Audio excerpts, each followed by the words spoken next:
সম্মানিত ভিউয়ার্স, আসসালামু আলাইকুম। ডিএসসি ট্রেডিং বিডির ফেসবুক পেজ এবং ইউটিউব চ্যানেলে আপনাদের স্বাগত। আজ 22 তারিখ, সোমবার গেল। এখনো মার্কেট 3 দিন এই সপ্তাহে বাকি আছে, কিন্তু মার্কেটের গতিবিধি খুব একটা ভালো মনে হচ্ছে না। আজকেও মার্কেট অনেক পতন হয়ে গেছে। যাই হোক, প্রথমেই ডিসক্লেমার, আমার এই ভিডিও কাউকে সেল বাইয়ের নির্দেশ করে না। পুঁজিবাজার বিনিয়োগ ঝুঁকিপূর্ণ, তাই আপনি জেনে বুঝে বিনিয়োগ করুন। ঠান্ডা জ্বর, শরীরটা ভালো না, তারপরেও আপনাদের সাথে দুটো কথা বলার জন্য এবং আর্থিক নির্দেশনা দেওয়ার জন্য জাস্ট অল্প করে একটা ভিডিও করব। দেখেন, আজকের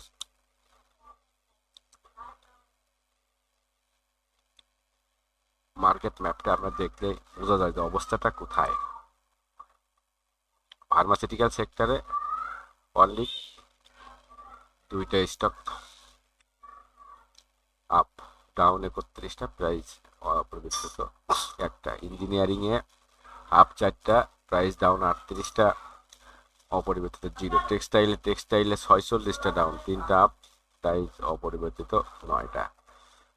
ইন্স্যুরেন্সেও 49টা ডাউন, 7টা আপ, একটা অপরিবর্তিত।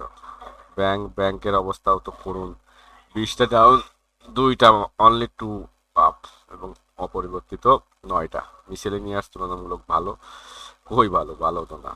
ইন্স্যুরেন্স 3টা আপ, 9টা ডাউন, 11টা ডাউন, 0 অপরিবর্তিত। আইটি সেক্টর অল আর ডাউন, 11টা স্টকের 11টাই ডাউন। টেলিকমিউনিকেশন তিনটাই ডাউন।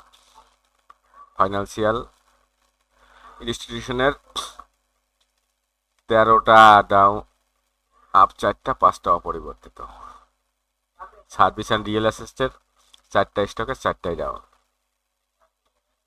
সিরামিক সেক্টরে একটা স্টক বাড়ছে, 4টে ডাউন। সিমেন্টের আপ 3টা, প্রাইস ডাউন 3টা। সিমেন্টটা এখানে মোটামুটি মনে হচ্ছে ভালো। ফুয়েল অ্যান্ড পাওয়ারে দেখেন 21টা ডাউন, একটা আপ, একটা অপরিবর্তিত। তাহলে এই থেকেই আমরা বুঝতে পারতেছি যে মার্কেটের অবস্থা কেমন। এখন আমরা দেখি, আজকে সূচক পতন হয়েছে 85.71, লেনদেন 876.07 ক্রো, লেনদেনও কমে গেছে। অ্যাডভান্স 34, 317টা ডিসক্লাইন, 34টা আনসেন্স। এইটা দেখেই বোঝা যাচ্ছে যে মার্কেটের অবস্থা কি। এখন টপ সেক্টর বাই গেনারে ইঞ্জিনিয়ারিং এই হলো টপ সেক্টর বাই গেনারে, 4টে বারেই সে টপ সেক্টরে গেনারে চলে গেছে। Financial institution, insurance, food and allied, miscellaneous, paper and printing, textile, life insurance, bank. আর টপ সেক্টর বাই ভলিউমে pharmaceutical, chemical, engineering, textile, bank, miscellaneous, insurance, food and allied, IT. এখন আমরা ইন্ডেক্সে আসি। ইন্ডেক্সে গতকালকের বিয়ারিশ ইনভাইটেড হ্যামার ক্যান্ডেল এবং উপরে বলছিলাম যে রেজিস্ট্যান্সে টাচ করার পরে নিচেই পড়ে গেল। গতকালকেই বলছিলাম যে আমরা আমাদের ইসের নিচেই কোনো ক্যান্ডেলের নিচেই কোনো শ্যাডো নেই, অতএব আজকেও মার্কেট পড়বে। কিন্তু এত বড় গতকালকের থেকেও আজকের ক্যান্ডেলটা আরো খারাপ করছে। আজকে বিয়ারিশ মারুভুজু ক্যান্ডেল তৈরি করছে এবং হলো আজকেও নিচেই কোনো শ্যাডো নেই, অর্থাৎ মার্কেট আগামীকালকেও পড়ার পসিবিলিটি 90%। মার্কেট যে কোনো সময় ঘুরে যেতে পারে, কিন্তু পসিবিলিটি 90%। এখন মার্কেটের এই পতনের কারণ কি? হ্যাঁ, মার্কেট কারেকশন হবে, কারেকশন হওয়া আর যে একবারে 85, 100 এটা পড়ে যাওয়া, এইটার মধ্যে পার্থক্য আছে। প্যানিক হয়ে সেল দেওয়া। পরবর্তী সাপোর্ট কোথায় আছে? পরবর্তী সাপোর্ট আছে 60, 5460 প্লাস মাইনাস, এখানে এসে মার্কেট সাপোর্ট নিতে পারে। আমরা এটা ক্লিয়ারলি দেখার জন্য একটা আওয়ারলি ক্যান্ডেলে যাই। আওয়ারলি ক্যান্ডেলে গেলে আমরা দেখতে পাচ্ছি যে একটা জিনিস দেখেন, এই জায়গায় একটা গ্যাপ আছে, দেখা যায়। এই গ্যাপটা আমার মনে হয় মার্কেট পূরণ করবে। এই গ্যাপটা যদি পূরণ করতে হয় তাহলে তাকে কি করতে হবে,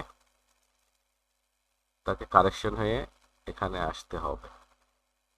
এখানে না আসলে তো গ্যাপ পূরণ হচ্ছে না, যদি এখানে কারেকশন হয়ে আসে তাহলে 5,460 লেভেলে মার্কেট আসতে হবে। আসার পরে তাকে আবার বাউন্স ব্যাক করতে হবে। এটাই আমার কাছে, সেটাই মনে হচ্ছে যে এটাই হতে যাচ্ছে, দেখা যাক। আশা করি এটা যেন না হয়, কিন্তু মার্কেট তো তার রুলস মতোই চলবে, আমাদের কথা মতো তো মার্কেট চলবে না। মার্কেট অলওয়েজ রাইট, আমি বলি মার্কেট অলওয়েজ রাইট।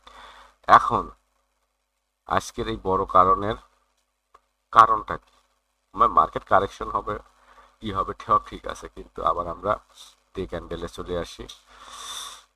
এখন ডে ক্যান্ডেলে আসলে কি হচ্ছে, আমাদের পরবর্তী রেজিস্ট সাপোর্ট হলো এখানে। এটা যদি রেসপেক্ট করে বাউন্স ব্যাক করে তাহলে তো ভালো, নাইলে তো কোথায় যাবে বলা যাচ্ছে না। কারণ আজকে আমি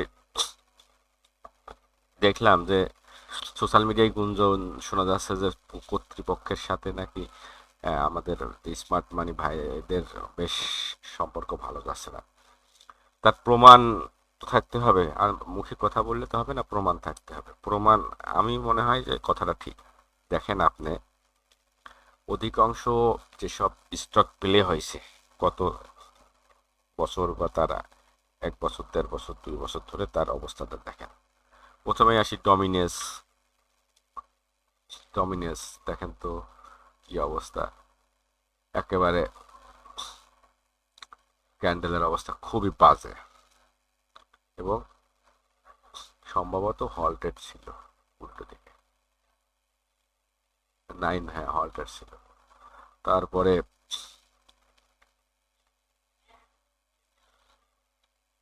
ফাইন ফুড,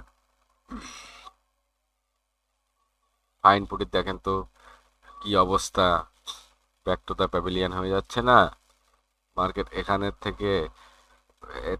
এই কয়দিন তো অল্প অল্প পড়ছে, আজকে একেবারে বিয়ারিশ মারুভুজু ক্যান্ডেল দিয়ে ইনগাল এই বিয়ারিশ মারুভুজু ক্যান্ডেল করছে। জি কিউ বল পেন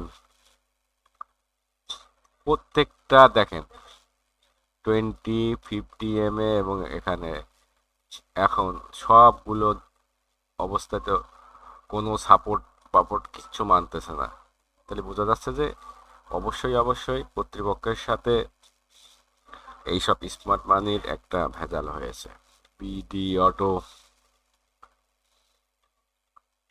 বিডি, আরে বিডি অটো, বিডি অটো কার দেখেন তো কি অবস্থা। এখানে যে একটা ট্রায়াঙ্গেল তৈরি করছিল, এই ট্রায়াঙ্গেলটা আজকে ভেঙে নিচেই পড়ে গেছে। অতএব আমার মনে হয় আপনারা সতর্ক হবেন। এখানেও একটা জিনিস লক্ষ্য করেন, ইএমএ 20 এবং 50 নিচেই কাছকে চলে গেছে, এবং মার্কেটের একটা সূত্র আছে যে গ্যাপ অলওয়েজ মার্কেট পূরণ করে। দেখেন তো এই গ্যাপটা আজকে পূরণ করছে কিনা, এই গ্যাপটা আজকে পূরণ করছে। এই গ্যাপটা যদি পূরণ করে, দেখতে পাচ্ছেন আশা করি। এখন এখানে দেখেন তো আর কোথায় গ্যাপ আছে, এই দেখেন আর একটা গ্যাপ আছে। এখন এই গ্যাপটাও যদি পূরণ করতে আসে তাহলে অবাক হওয়ার কিছু থাকবে না। আশা করি এখানে না আসুক, কিন্তু আমার কথায় তো মার্কেট চলবে না। মার্কেট চলবে তার নিজস্ব কি, নিজস্ব রুলস, নিজস্ব নীতিতে। আর মার্কেটে আপনি ভুল করলে তার পেনাল্টি আপনাকে নিতেই হবে। আমার আর একটা স্টকে ড্যাফোডিল কম্পিউটার, ড্যাফোডিল দেখেন তো sell scenario. BD Thai, recently BD থাইটা দেখি, BD Thai, BD Thai, BD Thai দেখেন তো একেবারে বিয়ারিশ ইনকালপিং, এই 3টা ক্যান্ডেল রে একবারে গিলে ফেলছে। অর্থাৎ এটারও যে এই যে এখানে গ্যাপ আপ করে গেছে, এই গ্যাপ যে পূরণ করবে না, আশা করি না করুক, কিন্তু আমার তো মনে হয় যে এগুলো এক সময় না এক সময় পূরণ করবে। যাই হোক, কর্তৃপক্ষের সাথে যে স্মার্ট মানির একটা ভেজাল হচ্ছে এটা স্পষ্ট বোঝা যাচ্ছে। এখন আমাদের করণীয় কি? আর একটা কথা বলি, আমার এক সরি ইঞ্জিনিয়ার সাহেব, আমার ভাই, উনি ওই দিন বলতেছে ভাই সাপোর্ট কিনেছে কেন, কত, সে 65 টাকা নাকি কত, 64-65-তে বিক্রি করে 60 টাকায় কিনেছে। মাশাল্লাহ, 60 টাকায় কিনছে, 5 টাকা গ্যাপ। আমি তো তাকে কিছু বলতে পারলাম না, কি বলবো, কেন আপনি সাপোর্ট কিনবেন, ভালো 65 আরো বেশি দামে কেনেন, কিন্তু আপনার কি এখানে কি কেন বাই সিগন্যাল আছে? আপনাদের যে এই যে আন্দাজে ব্যবসা করা, এগুলো কেন, এখানে কোনো বাই সিগন্যাল আছে? এটা তো যেভাবে উঠছে আবার তো সেইভাবেই নামতেছে। হ্যাঁ, আপনি আবার যদি বাউন্স ব্যাক দেয় তখন আপনি কিন্তু, এখানে কোনো তো বাই সিগন্যাল নাই, তাহলে আপনি কেন এই স্টকটাকে এন্ট্রি দিলেন? ভবিষ্যতে এই ব্যাপারে খুব সতর্ক হবেন। কোনো স্টকের রিজন থাকতে হবে, আপনি এন্ট্রি দিন, অসুবিধা নেই, কিন্তু কি কারণে, উদ্দেশ্য কি, আপনার ক্যান্ডেল বা ভলিউম কি আপনাকে বাই করার কোনো স্কোপ সিগন্যাল দিচ্ছে যে আপনি বাই করে ফেললেন? এ ব্যাপারে সতর্ক থাকবেন ইনশাল্লাহ পরবর্তীতে। আজকে কয়েকটা স্টকের মাঝে ভালো করছে দেখলাম, খুব ভালো না, আজকে তো গতকালকের মতো কোনো হল্ট করেনি। তাহলে আমরা আমাদের এখন কি হবে, কি আমাদের ডিসিশন হবে, আমরা সাইড লাইনে থাকবো। আমি গতকালকেও বলেছি, আজকে আবারও বলছি, মার্কেটের এই আহ, ডামাডোলের মাধ্যমে আমরা সাইড লাইনে থাকবো, এবং যদি কোনো স্টকে এন্ট্রিও দিই তাহলে স্ট্রং ফান্ডামেন্টাল শেয়ারে আমরা অল্প অল্প করে এন্ট্রি নেব। আমি যেমন বলেছিলাম গতকাল, বিএসসি, বাংলাদেশ শিপিং কর্পোরেশন, এই যে এইসব জায়গা আসলে 5, 6, 7 লেভেলে আসলে, বিইএ, বিকন ফার্মা যেমন এই যে এরকম 5, 6 লেভেলে আস্তে আস্তে এন্ট্রি নিতে পারেন। বিএসআরএম স্টিল, এই যে 77, 75 এইসব লেভেলে আসলে আস্তে আস্তে এন্ট্রি দেন। একমি একমি ল্যাব, এই যে 79, 80 এইসব লেভেলে আসলে আস্তে আস্তে এন্ট্রি দেন। কারণ অধিকাংশ স্টকে কি ফান্ডামেন্টালে থাকায় ভালো, বাজারের অবস্থা ভালো না। বিশেষ করে বাজারের অবস্থা ভালো, কিন্তু আমাদের অথরিটি এক একজনের প্রতি আমরা এক এক আশা করি। ওই খাইরুল কমিশন গেল, আসলো রুবায়েত গেল, আসলো মাকসুদ, আমরা প্রত্যেকবারই অনেক আশা নিয়ে থাকি। উনি আসার পরেই 2 দিন পরেতে খায়রুল কমিশন, কি কয়, মাকসুদ ছিল আহ, জরিমানা করার উস্তাদ, আর ইনি যে কোনো ইস্যু হলে টেট বন্ধ করে দেয়। মানে এক একটা না এক একটা এইসব উজবুক আমাদের কাঁধে কোত্থেকে যে চাপায়ে দেয় আল্লাহ আলম।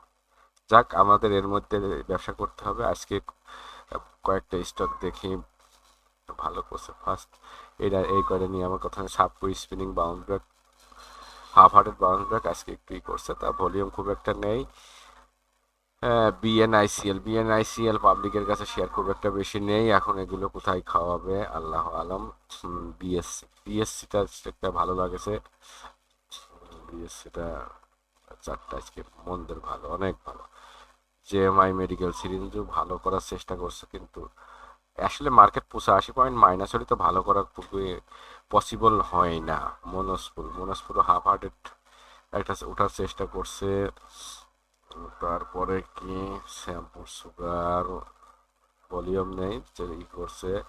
রূপালী life spin top doji candle create করছে, দেখা যাক এখান থেকে আবার সে উঠতে পারে কিনা। তুলনামূলক ন্যাশনাল ফিড মিল্কটা ভালো করছে। গেল ফুয়াং সিরামিক ডজি টাইপের ক্যান্ডেল করছে। সিনো বাংলাও ডজি টাইপের ক্যান্ডেল করছে। তার এখানে একটা আজকে ব্রেক, যদি সে, হ্যাঁ, যদি এখানে 58 ক্লোজ দিতে পারতো তাহলে পরে সুন্দর হতো, কিন্তু সে পারে নাই। যাই হোক, বাজার নিয়ে খুব একটা আশারও কিছু দেখতেছি না, আবার হতাশারও কিছু না। আমাদের এর মধ্যে ব্যবসা করতে হবে। আসলে কর্তৃপক্ষ যদি বাজে ডিসিশন নেয় আর মার্কেটে যদি স্মার্ট মানির কে আটকাতে চায় আপনি, তাহলে পরে তো এই বাজারে ব্যবসা করা কঠিন হয়ে যাবে আমাদের জন্য। যাই হোক, আমরা সবাই ভালো আশা করি এসব ঝামেলা দ্রুত সমাধান হবে, এই আশা ব্যক্ত করে আজকের মতো ভিডিওটা এখানেই শেষ করছি। সবাই ভালো থাকবেন, আল্লাহ হাফেজ।